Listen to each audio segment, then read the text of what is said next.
after you've accepted the entry, a little bit about what the activity promotions are and features about increasing the visibility, getting more of those entries, getting more of that revenue through the digital payments and the social media. You want to remember a couple of things when you are using Strider. So it is always very, very important to maximize the description section of what you are hosting. Those first 3 lines of your description are going to show up in a Google search. Every time that you post an activity on Strider and you hit publish, you're creating a new search query on Google.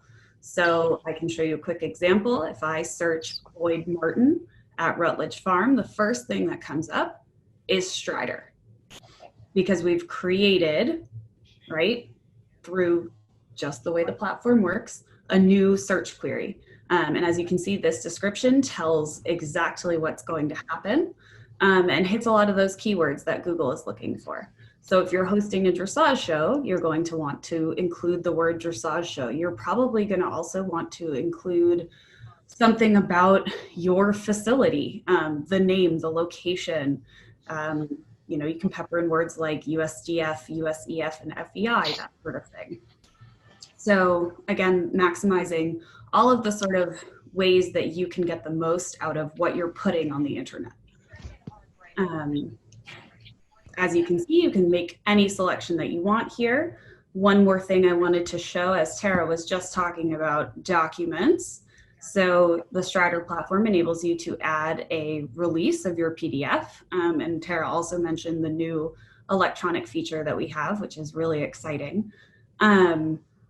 Another thing to note here in this section where you can upload, again, more pieces of your personal marketing materials, because that's what they are, right? The photo that you use, the title of it, will also show up in a Google search. So you will want to use, you know, your facility's title or dressage show. Again, just keep plugging in points so that Google can pick you up, that sort of thing. I'm just going to quickly show you our custom announcement form. So let's say that you're hosting something that you don't see on our drop-down menu, or you have a class that you want to add to a dressage show, a jumper show, whatever. We encourage you to use the custom announcement form. So this enables you to title these selections however you would like to. And again, same thing with the announcement. I'm going to want to maximize my points and get the word out as quickly, as expeditiously as possible. And then I will use Strider Pay for this example. So the funds will be routed to me immediately as people sign up to ride an audit, which is pretty convenient. So once it's published, you'll see something that looks like this, right? This is just our standard announcement form. This is for an upcoming show at the lovely Beverly Equestrian. You can see that they picked a great photo, right? Because this is very visually appealing. It gives you an idea of what to expect at their event, right? It sort of describes the event. And then they have a really, really clear outline of what's happening. Her release form is right here for riders to click and download, e-signature, and then re-upload along with their registration.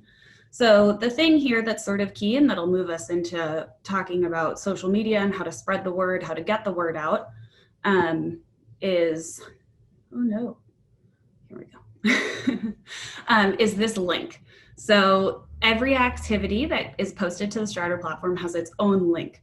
That's what you want to maximize, right? Because you want entries for your horse show, you want entries for your clinic. So you want to make sure that you're driving people to that link. So we use things like Facebook, Instagram, and of course, email marketing. So I wanted to talk a little bit about creating a Facebook post, about business pages versus personal pages. I know that there are sometimes questions about what is appropriate to post on a business page versus a personal page and that sort of thing. So we can cover that. And if anyone has any questions, we'll circle back to it at the end. So you'll see I pasted the link in here and this lovely preview photo came up. If you use a good photo that is above 300 kilobytes, it will show up as a preview. Now, sometimes Facebook will say fetching preview and you'll see nothing.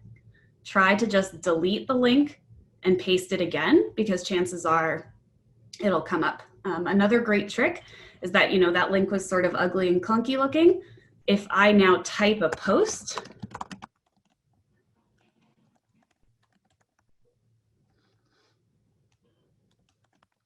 that link is going to stay regardless of what I put in the post, which is pretty ideal, right? Because now I can sort of shape the post however I want to. Another important thing to do is use the tagging feature on Facebook. So you'll see I just tagged Beverly Equestrian, right? And obviously this is just an example, so I'm using the Strider business page to show how the functionality works. You always want to use the ampersand to try to call to attention that you are trying to tag something. And if you see the blue highlighted text, like you'll see Beverly Equestrian there, that indicates that they have been tagged. So once you hit post, you're going to send them a notification that you're talking about them, right? And so that's exactly what anyone who sponsors your horse shows or clinics, that's what they're looking for. They want to know that you're talking about them. If you just mention them without that ampersand and without that blue highlighted text, they're never going to know unless they stalk you. And we don't really encourage stalking. So you want to make sure that their page and their administrators of their page are notified that you're talking about them, right? Because that's what a sponsor looks at when they determine the value of partnering with your business. They want to know how much traffic you're sending to their business and how much you're making people aware of their business. So that's just a bit on tagging. And if you have any show sponsors, you know, you can say prizes sponsored by Buckeye Equestrian or whoever. So you'll see this little notification down here, post scheduling and additional options available in publishing tools. That's something that we'll circle back to in a few minutes. Once you have published a post, you will want to share it, right? So one thing to do is just share something to your page. If you have 15,000 followers, that's wonderful. If you don't have 15,000 followers, then what you'll want to do is share that post. So you can share things from your business page or from your personal page. If you are your own business owner, that's a fantastic thing to do. So you can say, hey guys, I organized this horse show, please come to it. Or here's the announcement, entries are now open. Another great way to get the word out, especially if you don't have 15,000 followers, is to post in groups. And Tara and I will send out a list to all of you of our 50 favorite equestrian Facebook groups.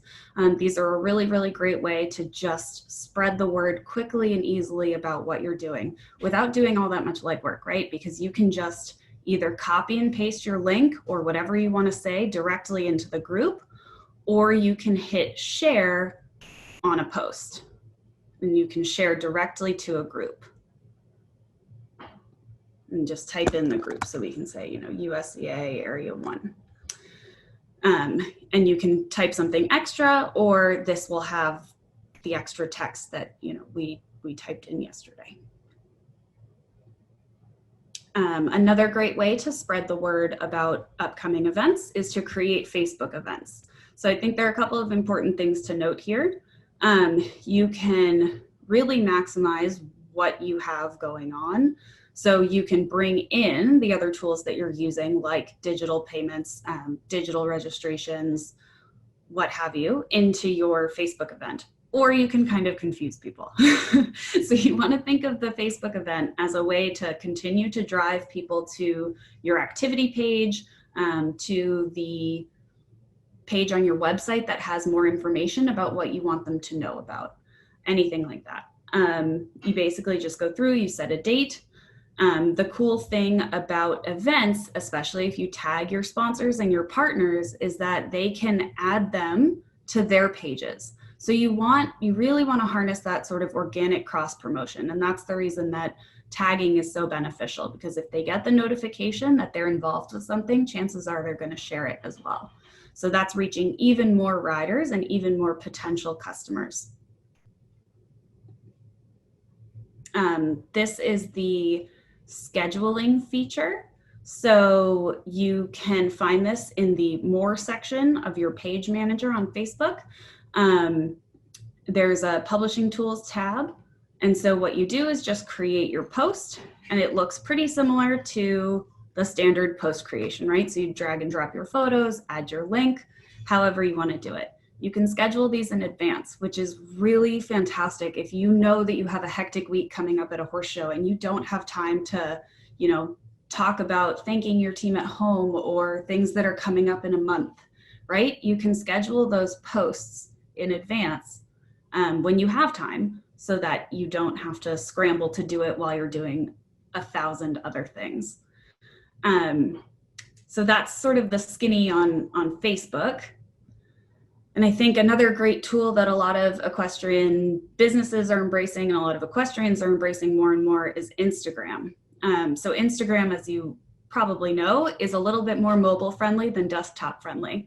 So it's actually sort of challenging to show you guys the best practices for Instagram through this webinar, but we have a little bit of a helpful how-to video that I can bring up. So basically, Instagram is fantastic for keeping people aware of your business. It's great for behind the scenes stuff. Hey, this is what's going on. Here's a beautiful picture of my horse today. We have so much fun going cross-country schooling, et cetera, et cetera.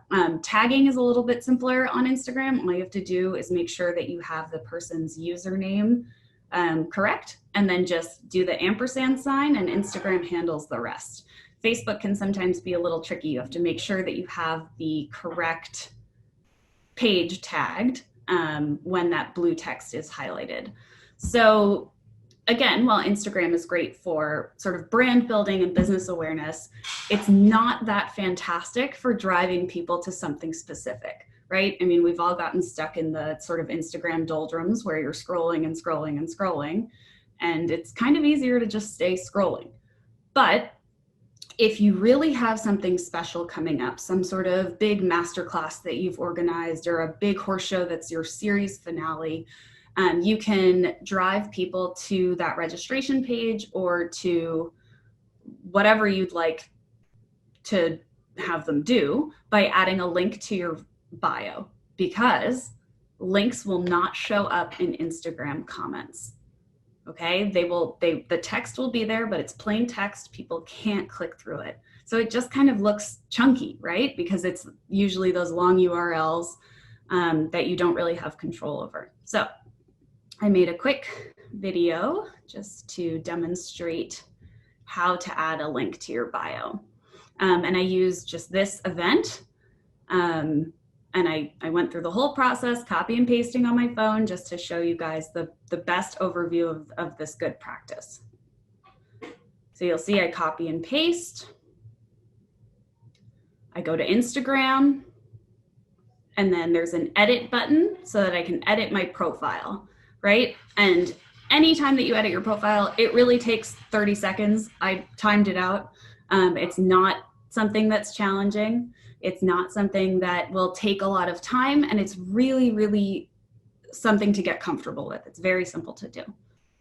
So again, you just delete what's there, paste your new URL, and then hit save, and you're ready to go. So you saw that URL change there, and then we can just click it and open it up, right? So then riders are seeing your stuff within their scrolling time.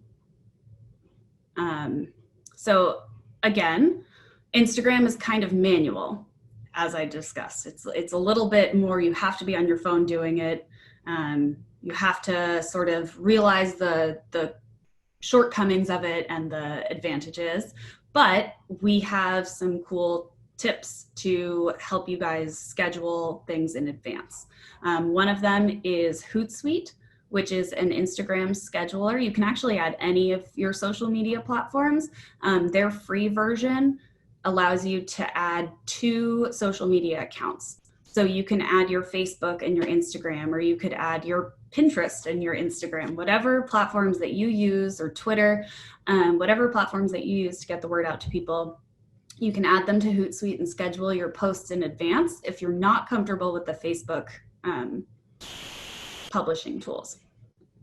So this is Hootsuite, and you'll see it sort of shows up in a calendar view, which is really handy if you think in a calendar form. And you'll see that we have some posts scheduled for Friday and Saturday, so there's a little sneak peek for everybody of what's to come. This is an awesome tool. We use it, we fully rely on it. You can create posts very easily. And again, you just type in what you want to type, drag and drop your stuff. You can add locations, which are a great tool to use. So if your farm is located in Ocala, Florida, and you're trying to get the word out to people in Ocala, tag the location as Ocala. And you may want to do something like you rotate that with your own farm's location on Instagram. And that will pull more people in and get you better visibility over time. So again, this is a scheduling tool that we absolutely love here at Strider. I cannot recommend it enough. There are a couple of other schedulers. Buffer is one of them. Loomly is another. I have to say that Hootsuite is the one that I'm personally most comfortable with, and their free version has fantastic functionality.